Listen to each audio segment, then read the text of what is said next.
January 30th, 2026. The United States Department of Justice released 3 million pages of documents related to Jeffrey Epstein and Ghislaine Maxwell. 6 million pages identified. 3.5 million released. 2.5 million withheld. The math was simple. The answer wasn't. And in a reading room in a federal building in Washington, a man sat at a wooden table going through the files. 6 feet 3 inches tall, reading glasses, jaw set. A man who looked exactly like Gregory Peck, because in every way that mattered, he was Atticus Finch, had walked out of that Macomb courtroom in 1962 and never stopped walking. The trial never ended. It just moved to bigger rooms, darker rooms, rooms like this one. Wait. Because what Atticus Finch found in those pages, and what he did about it over the next 48 hours, would remind an entire country what justice looks like when someone finally asks the questions everyone else is afraid to ask. The room was small, pale winter light through windows that hadn't been cleaned in months. Atticus sat with files that seemed to grow rather than shrink. His jaw was set. Not angry, just focused.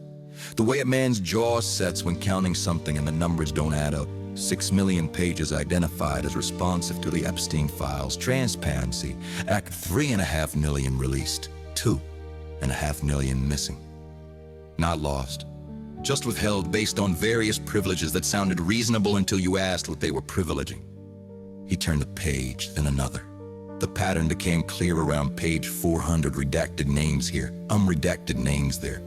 Victims' faces blacked out while the powerful remained visible. Attorney-client privilege protecting conversations from 20 years ago between men no longer practicing law and clients no longer alive. Deliberative process privilege protecting decisions made in offices that no longer existed. Why this name redacted but not that one? Why this victim protected but not another? Have you ever read something and felt the ground shift? Not because of what was there, but because of what wasn't. Atticus removed his reading glasses, cleaned them slowly, put them back on. His hands were steady. They'd been steady in Macomb when the mob came for Tom Robinson. They'd been steady when he told the jury what they didn't want to hear. They were steady now. But his jaw tightened just slightly. The kind of tightening people who knew him understood when he'd made a decision. There was a knock. A young woman entered carrying a box, didn't look at him. Just placed it on the table and turned to leave. He spoke, his voice quiet, measured. "Excuse me." She turned badge, said paralegal. "Yes, sir." "These files, the ones marked withheld. Do you know who made that determination?" She hesitated. "The review team, sir. Hundreds of attorneys. Deputy Attorney General Blanche held a press conference." "I see." He paused. "And the 200,000 pages redacted entirely. Do you know what's in them?" "Attorney-client privilege, sir. Deliberative process privilege." "Did the letter explain what's actually in the categories?" She shifted. "The legal justifications are in the letter, sir." "That's not what I asked." His voice hadn't changed, still quiet. But something in it made her answer. "No, sir. Just categories." "Thank you." She left door closed quietly. Atticus sat for a long moment, then stood 6 feet 3 inches. When a man that tall stands in a small ring, you notice. He walked to the window, looked out at Washington in winter. Bare trees, gray sky. Somewhere in the city, decisions had been made, not by a mob, not by ignorance, by people who knew exactly what they were doing. And they decided some names mattered more than others. 3 days later, Atticus was in a different room. Better light, worse chairs. A woman sat across from him, early 40s, tired eyes. The kind of tired that doesn't go away with sleep. She'd given a statement to the FBI in 2013. He'd read it that morning. 23 pages, detailed, specific, painful. "They told me they were building a case," she said, voice flat. "That's what the agent said. We're building a case. It'll take time, but we'll get there." Atticus listened. The way he'd listened to Helen Robinson after Tom was shot, complete attention, no judgment, no interruption. How long ago was that? 13 years. She looked at her hands. 13 years watching men walk free. I've seen their names in the files, most redacted black rectangles. But mine wasn't always redacted. Some victim photos still had our faces visible. But the men who did this, their names are privileged information. What would you do if you spent 13 years waiting for someone to listen and then they told you it was privileged? Atticus folded his hands. When did you stop expecting anything? She looked up, something in his voice, not pity, not outrage, just honest curiosity made her answer honestly. When I realized the system wasn't broken, it was working exactly the way it was designed to. The room was quiet outside, cars passed inside, two people and a truth that had waited 13 years. Atticus's voice dropped, not louder, quieter. Would you be willing to tell your story publicly? I've told it FBI investigators, a grand jury that never indicted anyone. I mean, in a room where they have to answer for what they did with it. Where eyes met his. You mean a hearing? Yes. She thought about it. Will it change anything? I don't know. He didn't lie. Didn't promise justice, just told the truth. But silence hasn't changed anything either. 13 years of silence, and here we are. She nodded slowly. Then yes.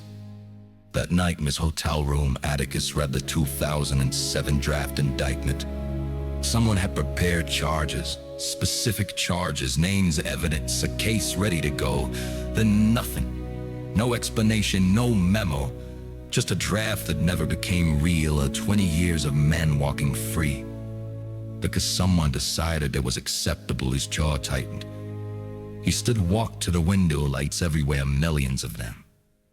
Somewhere on those lights were men whose names were on the withheld files. Men who thought their privilege could be translated into attorney-client privilege. Some people matter more than others. His hands went into his pockets. Controlled energy. He thought about Tom Robinson, about a jury that convicted a man they knew was innocent. About Maycomb, about how nothing changes except the names and dates, how systems protect themselves, how power protects power. He turned from the window. Tomorrow there would be a hearing. The hearing room was packed. February 2026, 42 days late. Cameras along the back, reporters in the gallery, Congress at the raised bench, at a small table in the center. Atticus Finch, alone. No legal team, just a yellow legal pad with 3 questions. Deputy Attorney General Todd Blanchie sat opposite, flanked by Justice. Department attorneys, the chairman gavelled order. Mr. Finch, 15 minutes. Atticus stood deliberately, looked at Blanchie, at Congress, at the cameras. I'll need less. He stayed at his table, hands folded. Your department identified 6 million pages as responsive to the Epstein files. Transparency Act released 3.5 million. I'd like to understand what's in the other 2.5 million. Not categories, not legal language.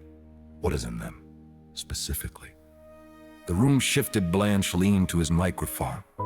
As detailed in our letter, those materials fall under privilege categories. I've read your letter. Atticus said, voice quiet. It doesn't answer the question, what is in them? Silence. The kind that fills a room like water. Attorney-client privilege, deliberative process. Names? Atticus asked. Are there names in those 2.5 million pages? A pause. Some materials may contain names of men who abused women and children in connection with Jeffrey Epstein's trafficking network. The room went still. Blanche's jaw tightened. We have no evidence of additional perpetrators beyond those already identified. That's not what I asked. Atticus let the silence settle. But every camera recorded. Then his second question. A draft indictment was prepared by your department in 2007, 19 years ago. Never filed. I have read the released files. Not one document explains why. So I'll ask plainly, who decided not to prosecute and why? Blanche looked at his notes, at anything except for man asking. That decision predates the current administration. I'm not asking about administrations, I'm asking about decisions. Someone made a choice, who and why? Have you ever seen powerful people realize they have nowhere to go? Without access to grand jury materials from 2007. But you're on the 2.5 million pages you're withholding. Atticus's eyes haven't blinked. Yes or no? No answer, just silence. Atticus nodded once, then his third question, voice dropping lower. There is a woman who gave a statement to the FBI in 2013. She was told the case was being built 13 years. She has watched men walk free while her own face was published in her documents. The names redacted, privilege protected. I would like to know.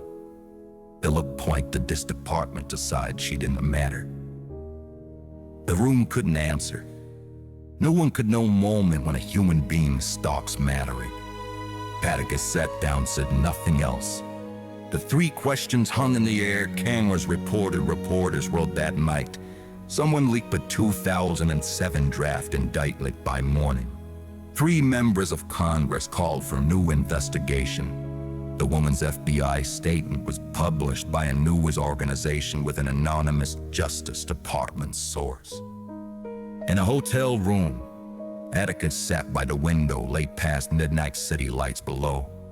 His briefcase on the desk still closed. He'd wait enough, but he'd open it tomorrow. The questions weren't answered, the 2.5 million pages still withheld.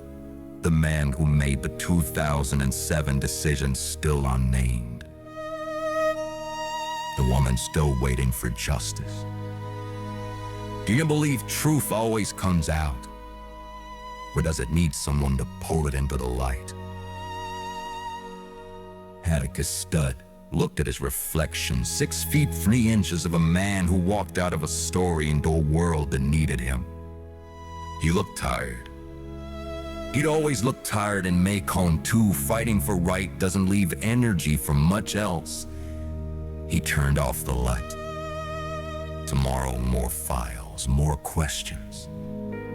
More victims told to be patient, because that's what Atticus Finch did. Not because it would fix everything, but because silence never fixed anything. Because someone had to ask the questions everyone else was afraid to ask. This is what it looks like when someone walks into a room and asks what everyone else is afraid to ask. Not loud, not dramatic, just the questions that needed asking. 3 questions that made a room silent. 3 questions a system couldn't answer. Atticus Finch is not done. And neither are we. Every week, a new room, no questions. A new moment where one man decides truth matters more than comfort. If this story stayed with you, share it with someone who still believes questions matter more than answers. Like if you believe silence has a cost, subscribe. Because the next chapter is already unfolding. Atticus is stepping into another room. And tell us in the comments. When did you realize the right question matters more than the comfortable answer? Every voice counts.